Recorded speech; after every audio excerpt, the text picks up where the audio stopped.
네, 오늘 우리에게 주신 하나님의 말씀 신명기 6장 4절부터 9절 말씀입니다. 신명기 6장 4절부터 9절의 말씀인데요. 우리 함께 읽어봤으면 좋겠습니다. 우리 6절 정도 되는 말씀 우리 합독해서 함께 한 목소리로 읽겠습니다. 이스라엘아 들으라. 우리 하나님 여호와는 오직 유일한 여호와시니 너는 마음을 다하고 뜻을 다하고 힘을 다하여 내 하나님 여호와를 사랑하라.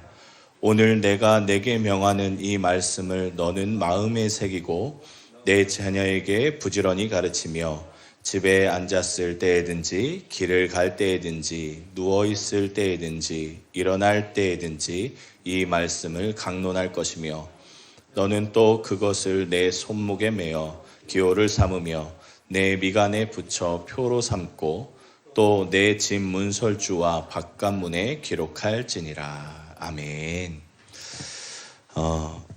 우리 자녀가 있으신 부모님들께 한번 여쭤보겠습니다.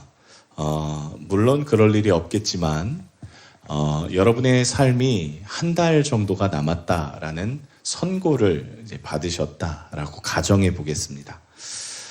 그 한 달, 한 30일 정도 되는 시간에 여러분들은 무엇을 하시고 싶으십니까? 보통 그 사망 선고를 받은 부분에 대해서 여러 보험사들이 만든 영상이 있습니다. 굉장히 감동스럽고 굉장히 부모님들이 막 그 한 달여 시간밖에 안 남았다는 실제 그 의사가 선고를 함으로 인해서 부모님들의 충격도 막 얼굴에 막 드러나고요. 그러면 뭘 할까라고 하다가 이 보험사의 입장은 똑같지 않습니까? 사망보험을 들어서 자녀들에게 많은 돈을 물려주자라고 끝이 나요. 그러나 여러분 사실 그게 끝이 아니지 않습니까? 혹 여러분들에게 30일간의 그 시간이 남았다고 한다면 여러분들 중에서는 아마 대부분 가족들과 시간을 많이 보내시려고 노력하실 겁니다. 그간 일 때문에 또 여러 가지의 상황 때문에 자녀들과 같이 할 수 없었다면 그래 내 남은 마지막의 시간은 자녀들과 가족들과 함께 하겠다라고 결단하신 분들이 대부분이실 겁니다. 또 용서하지 못한 사람을 용서하고 또 용서를 받아야 되는 상황이라면 찾아가서 용서를 구하는 일들을 하시는 분도 계실 겁니다. 자, 그렇게 한 달의 시간이 쭉 의미 있게 지나갔습니다. 그리고 마지막 하루가 남았습니다. 여기가 중요합니다.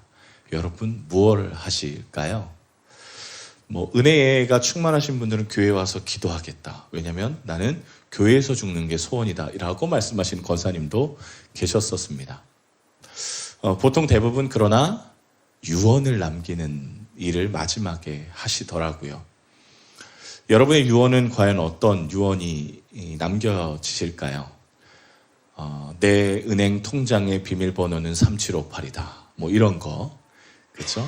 그리고 안방 저 안쪽 장롱 한쪽 벽을 뜯어보면 거기에 너가 좋아하는 금반지가 있다. 이런 거 남겨주시지 않을 거라 생각합니다. 보통 대부분 삶에서 가장 교훈적인 이야기를 남겨주죠. 왜냐하면 자녀들이 돈이 다가 아니고 또 그렇게 물질적인 부분이 다가 아니고 죽음 앞에 둔 분들은 대부분 삶에 가장 중요한 것이 잘 살아갈 수 있는 지혜를 주는 걸 목적으로 하시는 분들이 많더라고요. 여러분 오늘 우리가 신명기를 읽었습니다.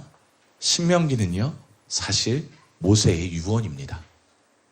모세가 죽기 한 달 전에 썼습니다. 이스라엘 백성을 40년간 이끌어오면서 속도 탔고 애도 탔고 화도 났고 괴로웠지만 그 모든 것들을 정리하면서 유언을 남긴 게 신명기라는 겁니다. 그런데 이 유언을 누구에게 남겨주느냐? 이스라엘 백성에게 남겨주되 자녀 세대에게 남겨주는 책이 신명기입니다. 자, 민족의 위대한 지도자 모세가 마지막 삶을 앞두고 자녀들에게 남긴 말은 사실 우리의 말이어야 하고요. 또 자녀들의 표대가 될 수 있는 중요한 말씀이기에 우리 이 말씀을 좀 함께 보려고 합니다. 사실 본래의 계획대로라면 모세는 가나안 땅, 그러니까 하나님이 주실 거야 라고 말씀하신 땅에 들어갔어야만 했습니다. 하지만 하나님께서 이스라엘 민족에게 주시려고 했던 가나안 땅에 들어가지 못하지요. 여러분 다 아시겠지만 굳이 설명을 드리자면 그 가나안 땅에 들어갈 수 있는 열쇠는, 조건은 딱 한 가지였습니다. 믿음이었습니다. 하나님을 끝까지 따라갈 수 있느냐 없느냐에 따라서 가나안 땅에 들어가고 못 들어가는 거였죠. 하나님은요, 가나안 땅을 정복하기 위해서 너가 군사훈련을 받아라 그렇게 말씀하지 않으셨습니다. 또 좋은 무기를 가져라 라고도 말씀하지 않으셨습니다. 오직 딱 하나, 내가 먼저 갈 텐데 너는 뒤따라와라. 이게 하나님의 명령이었습니다. 어찌 보면 쉬운 것 같은데 또 이게 어찌 보면 참 어려운 일입니다. 여러분 그 말 있지 않습니까? 말, 동물 말. 말을요, 눈을 가리는 경우가 있습니다. 그게 언제냐? 말이 싫어하는 길을 갈 때, 혹은 말이 뱀이나 이런 동물들을 굉장히 민감하게 싫어하는데 이러한 동물들이 자주 출몰하는 길은 말의 눈을 가립니다. 그러면 어떻게 하느냐? 말이 온전히 주인의 인도를 따라서 갈 수밖에 없는 것이지요. 오늘 하나님께서 이스라엘 백성에게 이 말의 눈을 가리는 것처럼 믿음으로 눈을 가리려 하셨습니다. 아니, 가리라고 하셨습니다. 그런데 이스라엘 백성이 그 말의 눈을 가리는 것처럼 믿음의 눈을 갖는 게 아니라 현실의 눈을 갖게 됩니다. 이스라엘 백성이 12정탐 대표를 뽑아서 정탐을 가나안에 들어가는데요. 그 땅이 너무 좋았습니다. 포도 한 송이가요, 두 사람이 짐을 메고 와야 될 정도로 엄청 컸습니다. 거기서 나온 것들의 소산을 들고 왔는데 그동안 보지 못했던 엄청난 것들이었습니다. 그런데 이 사람들의 눈에 들어온 건 다름 아니라 거기에 살고 있던 사람들이 눈에 들어왔습니다. 골리앗 아시죠? 골리앗 같은 민족이 이 가나안 땅에 살고 있었거든요. 키가 3m 정도 됩니다. 그 어마어마한 사람이 3m만 되는 게 아니라 마음대로 칼을 다룰 수 있는 능력을 갖고 있었고 군사적인 전략도 대단했습니다. 그러니 이스라엘 백성이 정탐을 갔는데 이 사람들이 좋은 것을 보긴 했지만 우리가 여기 들어오면 죽겠다라는 생각을 갖게 됩니다. 그리고 이것을 사람들에게 이야기합니다. 우리 들어가면 죽습니다. 큰일 납니다. 여호수아와 갈렙을 제외한 10명의 정탐꾼이 그렇게 이야기를 해줍니다. 결국에 이스라엘 백성의 믿음이 없는 것이 두려움이라는 것으로 발동이 되어서 하나님의 명령을 어기게 되지요. 여러분, 불순종의 결과가 어떠했습니까? 40년간 광야를 유랑하는 정말 뺑뺑이를 하나님이 돌리십니다. 여기서 한번 생각해 볼까요? 여러분, 하나님이 왜 이스라엘 백성을 40년 동안 뺑뺑이를 돌리셨을까요? 여기서 늙어 죽어라? 그런 뜻이었을까요? 여기서 고생 좀 해봐라? 꼴통. 그러면서 약을 올리셨던 걸까요? 그게 아니었습니다. 하나님의 의도는 이 광야의 시간 동안에 이들이 하나님의 백성으로 탈바꿈되기를 원하셨어요. 하나님의 백성으로 그동안 노예 생활만 했기 때문에 아무것도 할 수 없었으니 그동안 믿음을 키우고 하나님의 기적을 보며 하나님의 살아 역사하심과 하나님의 뜻을 깨달으라는 유효한 시간을 40년이나 주셨음에도 불구하고 이스라엘 백성이 40년의 시간 중에 처음부터 벌였던 일이 있습니다. 그게 무엇이냐면 금송아지를 만드는 사건이었습니다. 이스라엘 백성이 광야 시작부터 했던 일은 우상숭배였다는 겁니다. 여러분이 금송아지를 만드는 사건 다들 아실 겁니다. 모세가 하나님과 계약을 맺기 위해서 시내산에 올라갑니다. 그리고 시내산 밑엔 이스라엘 백성이 지금 머물고 있는 중입니다. 그런데 모세가 30일이 돼도 내려오질 않습니다. 40일이 돼도 내려오지 않아요? 그러니 이스라엘 백성이 마음에 불안해졌습니다. 왜냐? 이 당시에 모세는 이스라엘 백성에게 신과 같은 사람입니다. 하나님이 바로에게 그렇게 말씀하셨거든요. 너를 그렇게 나처럼 두려워하게 할 것이다. 이스라엘 백성도 마찬가지였습니다. 모세가 없으니 이스라엘 백성은 두려워했고, 그래서 아론에게, 이인자에게 이렇게 얘기합니다. 나를 위해서 신을 만들어 주십시오. 그렇게 말하죠. 그리고 이 사람들이 금 쪼가리를 다 모아다가 금 송아지를 만드는데 아론이 직접 멋지게 조각을 해서 만듭니다. 자, 이때 아론이 완성을 하면서 선포했던 말이 있습니다. 그게 무엇이냐면, 이것이 너희의 신이다. 이것이 저 애굽에서 너희를 끌어낸 신이다 라고 말해 줍니다. 여러분, 하나님께서 위에서 모세하고 계약하고 계셨는데 그 첫 번째, 두 번째 계명이 무엇입니까? 내 앞에 다른 신을 두지 말라. 우상 숭배하지 말라 였습니다. 그런데 그렇게 하나님의 명령을 받고 있는 중에 이스라엘 백성은 그 1, 2계명을 어겨버립니다.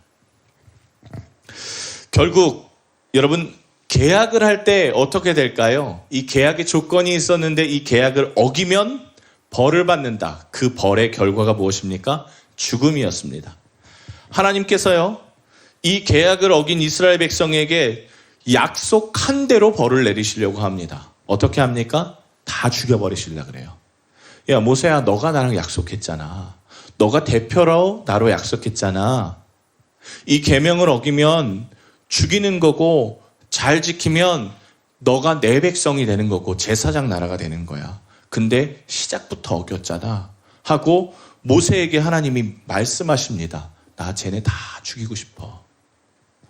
모세가 어떡합니까? 하나님, 그렇게 하시면 안 됩니다. 하나님 살려주십시오. 그렇게 하나님께 설득하고 설득해서 결국 이들이 살아남기는 합니다.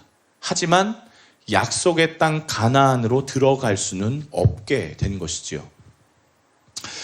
자, 여러분, 그러면 이제 하나님의 약속이 끝난 겁니까? 하나님과 모세와의 그 계약이 끝나버렸을까요? 아닙니다. 끝나지 않았습니다. 그 약속은 그대로 자녀 세대들에게 이어집니다. 자, 아버지, 어머니 세대는 못 들어갔지만 하나님께서요, 자녀 세대에게는 가나안에 들어갈 기회를 주십니다. 그리고 40년 동안 모세의 할 일은 이 자녀 세대들에게 하나님의 말씀을 가리키고 하나님의 뜻대로 살 수 있게끔 훈련시키는 훈련 교관으로서의 역할을 감당하게 하십니다. 자, 이제 아버지 세대의 계약이 아닌 자녀 세대의 계약입니다. 이것이 신명기라는 책입니다. 모세의 유언이자 하나님 말씀 잘 들어라, 그렇게 말씀하셨죠. 그래서 여러분, 원래는 이 10계명이 사실은 출애굽기에 기록되어 있음에도 불구하고 레위기에도 있음에도 불구하고 신명기에도 똑같이 기록되어 있는, 정말 똑같이 기록되어 있는 이유는 아버지 세대, 어머니 세대의 계약이 아니라 자녀 세대의 계약이기 때문에 그러합니다. 여러분, 제1계명을 하나님께서 자녀들에게 똑같이 말씀하십니다. 신명기 5장 7절에 보면 나 외에는 다른 신을 내게 두지 말지니라, 그렇게 기록합니다. 나 외에는 다른 신을 내게 두지 말지니라. 여러분, 여기서 우리가 좀 기억해야 할 것이 하나 있습니다. 그게 뭐냐면 나 외에는 이라는 이 단어가 무슨 단어냐면 얼굴이라는 단어입니다. 얼굴. 그러니까 이 원어로 다시 한번 좀 설명을 해보자면 하나님의 얼굴 외에는 너의 얼굴 앞에 다른 신이 있게 하면 안 된다. 이게 1계명인 거예요. 하나님의 얼굴 외에는 너의 얼굴 앞에 다른 신이 있게 하지 말아라. 이게 1계명입니다. 여러분, 성경에서 하나님의 사람들이 하나님을 구할 때 자주 기도하는 기도문이 있습니다. 그게 뭐냐면 하나님, 내가 주님의 얼굴을 구합니다. 그런 기도문 들어보셨죠? 시편 24편에 보면은 이런 구절이 있습니다. 이는 여호와를 찾는 족속이요 야곱의 하나님의 얼굴을 구하는 자로다. 사실 얼굴 치면 정말 많이 나옵니다. 하나님의 얼굴을 구합니다. 하나님의 얼굴을 돌리지 마십시오. 하나님 주님의 얼굴이 보이지 않습니다. 하나님 저는 두렵습니다. 주님의 얼굴을 보여주십시오. 다윗이 그렇게 많이 기도를 해요. 여러분, 하나님의 얼굴을 구한다는 것이 무엇이겠습니까? 내가 하나님만을 바라보겠습니다. 내가 하나님께 온전히 나아가겠습니다. 그런 뜻입니다. 오직 하나님께만 집중하겠습니다. 여러분, 이것을 우리가 지금 이 시대의 말로 뭐라고 말하느냐? 예배라고 하는 겁니다. 그래서 십계명 1계명이 뭐와 연결되어 있느냐? 예배와 연결이 되어 있습니다. 얼굴과 얼굴을 바라보는데 여러분, 이 앞에 이렇게 가림막이 있다라고 생각해 보십시오. 그러면 이게 얼굴과 얼굴을 바라보는 것이 맞겠습니까? 그렇지 않습니다. 하나님과의 예배를 드리는 데 있어서 하나님과의 얼굴과 우리의 얼굴을 마주보는 이 시간에 가로막는 것이 있다면 이것을 예배라고 할 수 없다라고 이야기하는 겁니다. 여러분, 생각해보면 이 하나님과의 예배, 하나님과의 얼굴을 구하는 이 시간 가운데 우리를 가로막는 것이 생각보다 많이 있습니다. 여러분, 그리고 이 막는 것들이요, 굉장히 교묘하게 섞여 있는 경우도 있습니다. 몇 가지 좀 이야기해 볼까요? 하나님께 예배하면서 우리의 감정이 예배를 막는 경우가 참 많이 있습니다. 저희 아내와 이렇게 암묵적인 합의를 좀 이뤘는데요. 그게 뭐냐면 토요일 날 주일은 싸우지 않는다. 이게 암묵적인 약속입니다. 특히 이 예배 전에는 절대 건들지 말아라입니다. 왜냐하면 부부싸움 열심히 하고 이 강단 앞에 서는 게 자괴감이 듭니다. 어떤 마음인지 아시죠? 그러나 우리의 감정으로 인해서 예배가 바뀔 수 없는 겁니다. 저는 교회에서 이런 경우 참 많이 봤습니다. 목사님 때문에 예배 안 나오시는 분들 참 많이 봤어요. 목사님이 막 찔리는 얘기를 했다는 거예요. 목사님이 표적 설교라고 하죠. 그날 때마침 또 이렇게 졸고 계셨는데 그날 또 조는 설교를 하셨어요. 그래서 저 목사가 나를 공격했네 어쨌네 이렇게 교회 안 나오시는 분들을 많이 가서 뜯어 말리면서 교회에 나오게 했던 경우가 있습니다. 그럴 수 없습니다, 사실. 교인들 간의 관계도 좋지 않고요. 또 설교 중에 이제 헌금 얘기하면 안 나오시는 분들도 종종 계시고요. 또 이런 경우도 있습니다. 집에 에어컨 켜고 온 것 같아서 교회를 못 나올 것 같다고 그러면서 하시는 분들도 봤습니다. 여러분, 그래서 성경은요, 우리의 예배가 골방에서 드려지기를 원한다고 기록합니다. 골방 무엇입니까? 아무도 건들 수 없는 곳. 그곳에서 하나님과 얼굴을 맞대면서 드리는 예배를 하나님이 원하신다라고 말씀하셨습니다. 골방은요, 더 재밌는 얘기가 있어요, 사실. 그러나 이건 나중에 또 더 해드릴게요. 여러분, 어떠한 이유에서라도 하나님과의 얼굴을 맞대는 이 시간이 방해받으면 안 됩니다. 예배는요, 막힐 수 없습니다. 그러나 사단이 이걸 교묘하게 속이는 경우가 있는데 보통 찬양팀이나 이 목사를 통해서 많이 사단이 이용합니다. 찬양팀의 찬양이 이상하다. 또 목사의 말씀이 이상하다. 또 오늘따라 조금 예배 분위기가 이상하다. 여러분, 이런 것도 다 소용없는 얘기입니다. 하나님과의 예배는 그런 감정들과 환경들 때문에 영향받아서는 절대 안 되는 아주 중요한 것입니다. 자, 여러분, 어떤 것도 끼어들어서는 안 되는데요. 하물며 목사도 찬양팀도 그 어떤 것도 하나님과의 관계에서 영향을 미쳐서는 안 됩니다. 하나님의 얼굴을 구하지 못하게 하는 것이 있는데 여러분, 그게 오늘 출애굽기 32장 4절의 말씀에 보면 아까 말씀드렸던 금송아지 사건을 대표적인 예로 들 수 있는데요.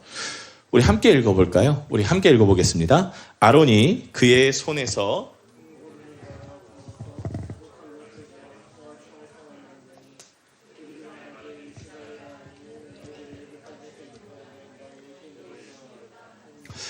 자, 너희를 애굽 땅에서 인도해낸 신이라고 선포를 해줍니다. 아론이요. 이게 여호와 하나님이신데도 불구하고 금송아지를 하나님이라고 합니다.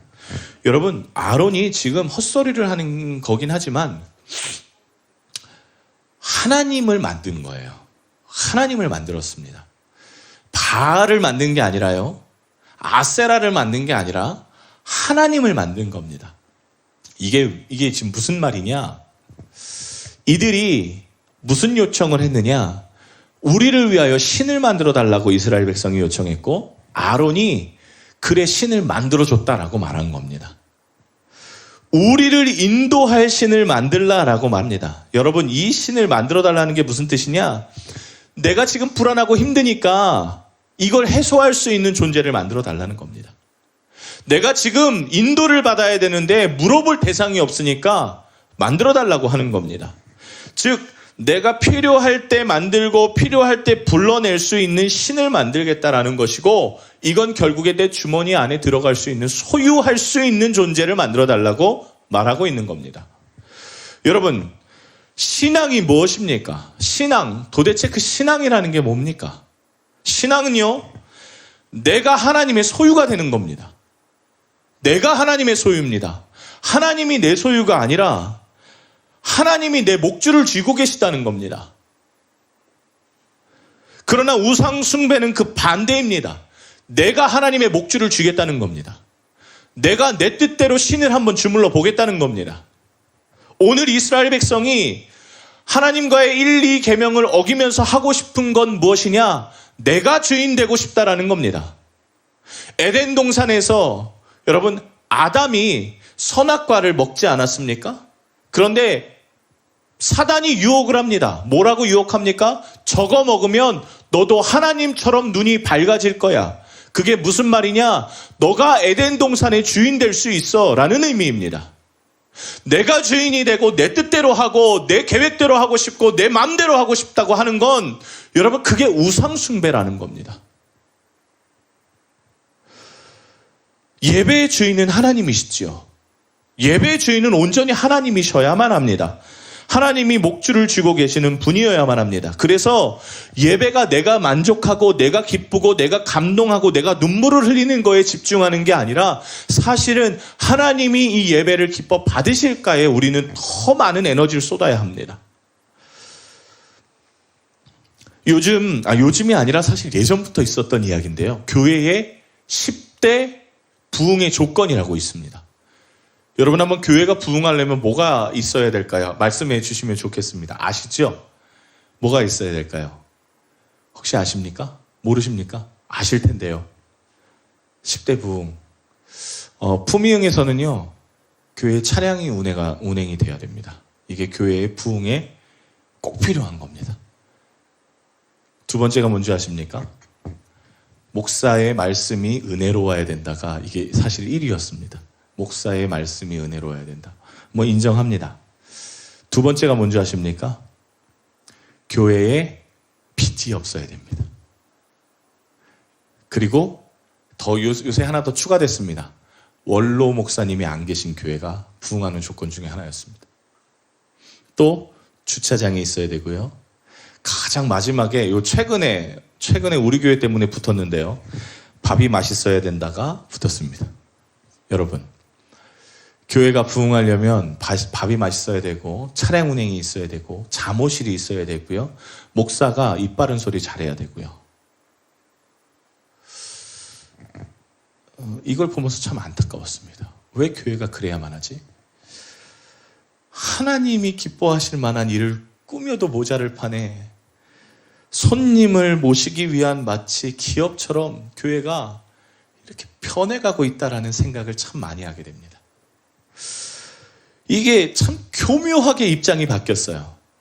사탄이 이게 보통 머리가 좋은 게 아닙니다.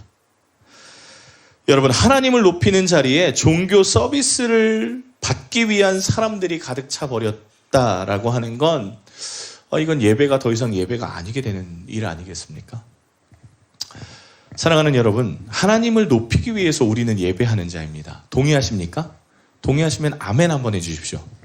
네, 하나님을 높여야만 하는 존재입니다. 자, 우리가 만족하는 종교 서비스를 받고자 한다면 그건 예배가 아니게 되는 것이지요. 물론 교회가 성도님들의 예배를 정말 하나님께 집중할 수 있도록 하는 건 당연한 거예요. 그렇게 해야 하는 겁니다. 그런데 이게 교묘하게 바뀌지 않게 우리는 마음을 꽉 붙들어 맬 필요가 있습니다. 4계명 한번 볼까요? 4계명 여러분, 안식일을 거룩히 지키라라고 기록되어 있습니다. 안식일을 거룩히 지키라. 이게 얼마나 교회에 큰 무기가 됩니까? 안식일 거룩히 지키라라고 말하는 게, 말씀 왜 이거 띄워줬어요? 말씀 아니야 이거요. 여러분, 이게 예배와 굉장히 깊은 관련이 있는 계명이라고 우리는 알고 있지만 사실은 그렇지 않습니다. 볼까요? 4계명이 주일에 교회에 와서 예배드리는 것으로 이해하는 경우가 많지만 사실 주일에 교회에 와서 예배를 드리면 안식일을 지켰다고 생각하고 4계명은 우리는 지킨 사람이다라고 마음을 먹습니다. 하지만 본래 4계명의 의미는 주일날 예배에 와서 예배 드려라, 교회에 와서 예배 드려라라는 의미가 아닙니다. 하나님의 방법을 따라 살아가라라는 의미가 훨씬 더 큽니다. 자, 안식일을 하나님이 지정하시고 사람들을 쉬게 하셨습니다. 6일이라고 7일째 쉬어라. 왜냐? 하나님이 그렇게 하셨기 때문입니다. 자, 6일 하나님이 열심히 일하셔서 세상을 만드시고 천지창조를 하시고 사람도 만드셨습니다. 그리고 7일째 안식하셨습니다. 그런데 여러분, 하나님은 주무시는 분입니까? 아닙니다. 쉬는 분입니까? 아닙니다. 그분은 전지전능하시기 때문에 쉴 필요가 없습니다. 그런데 왜 쉬라고 하셨을까요? 우리 때문입니다. 온전히 우리 때문에 쉬라고 하셨어요. 자, 그런데 이 쉼이라는 게 시스템인데 그냥 따르면 된다고 하지만 사실 7일째 쉬는 게 이게 쉽지가 않은 일입니다. 왜냐하면 여러분은 학생들이나 그냥 이게 목사들은 사실 잘 모르는데요. 사업하시는 분들은 이거에 굉장히 민감할 수밖에 없죠. 왜냐? 6일 열심히 일하는 것과 7일 열심히 일하는 것은 수입 자체가 다릅니다. 6일 열심히 가게 식당 돌리는 거 하고 그것도 주일날, 일요일날 식당이 더 잘 되거든요. 이 7일째 쉬는 건 여러분, 이건 타격이 엄청 큰 겁니다. 그런데 하나님이 쉬라. 이건 명백하게 다른 결과를 냅니다. 하지만 하나님이 6일의 수고로 우리가 쉴 수 있도록 명령하셨던 건 그 6일로 인하여서 하나님이 너를 이끄셨다면 7일도 하나님이 너를 이끄실 것이라는 걸 믿어라 라는 것도 포함됩니다. 자, 근데 여러분, 쉬는 것에 대해서 이게 어느 정도 좀 철저히 지켜야 한다라고 하나님이 명령하셨냐면 안 쉬면 죽이라 그러셨습니다. 아니, 이제 안 쉬면 또 죽이라고 하셔요. 자, 들어보세요. 하나님이 왜 이렇게 과격하게 말씀하셨는지. 이건 이제 예배와 밀접한 연관이 있는데요. 여러분, 예배의 대상과 관련이 있습니다. 재산이 많은 자는요, 7일째 쉴 수 있습니다. 부자는 7일째 쉴 수 있습니다. 아니, 7일째 안 쉬고요, 4일도 쉴 수 있고 5일도 쉴 수 있고 6일, 7일 다 쉴 수 있습니다. 그런데 누가 못 쉬었느냐? 돈 많은 사람 밑에서 일하는 노예가 7일째 못 쉬었습니다. 짐승이 못 쉬었습니다. 땅이 못 쉬었습니다. 그래서 하나님께서 지금으로 말하면 사장만 쉬는 게 아니라 알바도 쉬게 한다라고 말하는 겁니다. 왜요? 이렇게 하지 않으면 사회적인 약자는 교회 근처에도 못 옵니다. 여러분, 죄송한 얘기지만 지금 저 호치민에서 사업하시는 분들, 지금 대한민국에서 사업하는 분들, 사장님들, 자기는 교회 나오면서 알바는 교회 못 가게 하는 거, 이거 하나님이 절대 싫어하시는 일입니다. 절대로 있을 수 없습니다. 그렇게 하면 결국에 교회는 부자들만 와 있을 수밖에 없어요. 요즘이 그렇지 않습니까? 교회에 노숙자 오는 거 보셨습니까? 교회에 가난한 사람들이 여러분 사실은 더 많아야 되는데 그렇지 않지 않아요. 하나님의 말씀대로 안 살기 때문에 이런 결과가 계속 일어나는 겁니다. 나가 4계명은 굳이 주일만 교회에 오라는 그런 단순한 명령이 아니에요. 안식일에 교회 와라, 그런 명령이 아닙니다. 안식일에도 교회에 와야 된다라는 명령입니다. 누구든지 언제든지 하나님께 나와서 예배할 수 있기 때문에 하나님의 마음이 녹아있는 그런 계명이에요. 주일날 교회 와라? 아니요, 그런 얘기가 아닙니다. 모두 다 예배하고자 하는 하나님의 명령입니다. 하물며 짐승도, 하물며 땅도, 하물며 모든 자연도, 성경에 보면 여러분 자연이 하나님을 찬양한다고 하잖아요. 정리하겠습니다. 여러분, 하나님과 여러분의 얼굴을 맞대어 드리는 것이 예배고요. 그 틈 사이에 어떠한 것도 껴들어서는 안 됩니다. 예배는 서비스를 받는 자리가 아니라 하나님이 주인 될 때의 예배가 되는 겁니다. 또한 일부 소수의 예배가 아니라 모두의 예배가 되어야 됩니다. 하나님과의 약속이 깨지는 순간 어떻게 되는 줄 아십니까? 저번 주에 여러분 아모스 말씀 기억하세요? 아모스 기억하십니까? 한번 이제 띄워줄래 말씀? 노란색으로 제가 쳐왔습니다. 기억하시지요? 저기에 뭐가 있었던 거였나? 너희는 베델에 가서 범죄하며 길갈에 가서 죄를 더하며 아침마다 너희의 희생을 3일마다 너희의 11조를 드리며, 그러니까 지금 3일마다 예배하고 3일마다 짐승 잡고 여러분 3일마다 11조를 드린다? 이거 대단한 거 아니겠습니까? 누룩 넣은 것을 불살라 수은제로 드리며, 누룩 넣은 것, 수은제는 감사 예배를 말합니다. 낙헌제를 소리내어 선포하려무나 이스라엘 자손들아, 이것이 내가 기뻐하는 게 아니라 너희가 기뻐하는 것이다. 하나님이 말씀하셨습니다. 여러분, 베델과 길갈이 어떤 땅입니까? 하나님의 만남이 있는 땅이었기는 합니다. 그러나 여러분, 성경에 보면 하나님께서요, 내가 정한 장소에서 예배하라고 그렇게 말씀하셨습니다. 내가 지정한 장소에서 예배해라. 그런데 이스라엘 백성이 너희는 베델에 가서 예배하고 길갈에 가서 예배하라는 것은 무엇입니까? 내가 불편하니까 그냥 집에서 예배할게요. 내가 좀 힘드니까 그냥 여기서 그냥 할게요. 이렇게 말하는 겁니다. 수은제를 드렸다고 이야기하죠. 그 전에 누룩 넣은 것으로 드렸다고 말합니다. 하나님께 제사할 때는 누룩 넣은 떡을 드릴 수 없었습니다. 꿀 바른 걸 절대 드릴 수 없었어요. 오직 순수한 곡식을 빻은 것으로 만든 빵만 드릴 수 있었습니다. 그런데 이들이 누룩 넣은 것으로 하나님 앞에 드렸다? 내 맘대로 예배 드렸다는 뜻입니다. 내 맘대로 예배 드리니까 하나님이 뭐라고 하십니까? 그건 예배가 아니야. 니들이 좋아하는 거지. 그렇게 말씀하시잖아요. 니들이 기뻐하는 거지 그건 내가 기뻐하는 것이 아니야 하고 몸소리 치시잖아요. 주인이 하나님이 아니라 사람이 주인 되는 예배가 하나님이 싫어하시잖아요.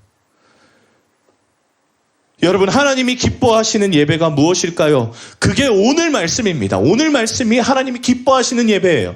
한번 보세요. 신명기 6장 4절에서부터 9절. 이스라엘아 들으라, 주 여호와는 유일한 하나님이시니, 여호와시니 너는 어떻게 해요? 마음을 다하고 뜻을 다하고 힘을 다하여 하나님을 사랑하라. 그런데 어떻게 사랑하라고 가르쳐 줍니다. 오늘 내가 내게 명하는 이 말씀을 너는 마음에 새기고 뒤에 자녀들에게 가르치라라고 말합니다. 하나님을 사랑하는 방법이 마음에 새기는 거라고 하는데요. 여러분, 마음에 새기다는 이 뜻이 뭐냐면 존재하게 하다라는 뜻입니다. 일어나게 하다라는 뜻입니다. 그러니까 하나님을 마음을 다하고 뜻을 다하고 힘을 다하여 사랑하게 하는데, 그 사랑하는 방법이 이 마음에 하나님의 말씀, 하나님의 뜻, 하나님의 약속이 일어나는 거, 존재하게 하는 겁니다. 마음이 아무것도 없는데 예배하는 게 아니라 하나님의 마음을 가득히 담아서 예배하는 걸 하나님이 좋아하신다고요. 여러분, 우리는 하나님을 사랑한다고 합니다. 좋아한다고 합니다. 근데 하나님을 어떻게 사랑하세요? 헌금 많이 하는 거요? 그거 아니에요. 정직하게 사는 거요? 뭐 그것도 그럴 수 있는데, 하나님이 진짜 원하시는 방법은 오늘 말씀에 있는 것처럼 이 말씀이 이 안에서 존재하는 겁니다. 야, 상철아, 나 이렇게 하기를 원한다. 그러면 그게 이 안에 있어서 발동을 해야 되잖아요. 막 저 오토바이를 타고 가면요, 막 중간에서 막 끼어드는 막 인간들이 있어요. 그러면 막 발로 차고 싶고 막, 그 하나님이 야, 그거 아니다. 그럼 발동을 해서 아유, 하나님 죄송합니다. 이걸 원하신다고요. 여러분, 하나님을 마음껏 사랑하시는 여러분 되시기를 주님의 이름으로 축복합니다. 그냥 사랑이 아니라 말씀이 내 안에 존재하게 되는 것, 말씀이 일어나는 것, 이 안에서 하나님 말씀하시는 것, 그걸 듣고 순종하는 것, 그게 하나님이 가장 좋아하신답니다.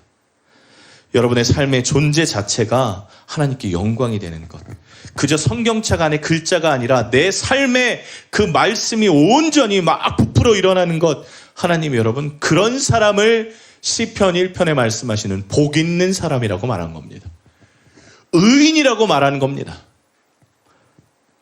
하나님이 친구라고 말씀하셨고 손발이 깨끗한 사람이라고 말씀하신 사람이 이런 사람인 겁니다. 여러분, 하나님의 얼굴을 구하십시오. 하나님, 주님의 얼굴 보고 싶습니다. 하나님, 저는 주님의 마음을 알고 싶습니다. 구하십시오. 그리고 눈 질끈 감고 하나님, 믿음의 안대를 쓰고 주님 따라갑니다. 그렇게 주님을 따라가는 여러분 되시기를 원하고요. 여러분의 삶이 예배가 되어서 하나님께만 영광 올리는 여러분의 삶 되시기를 주님의 이름으로 축복합니다. 이 시간 함께 찬양하겠습니다.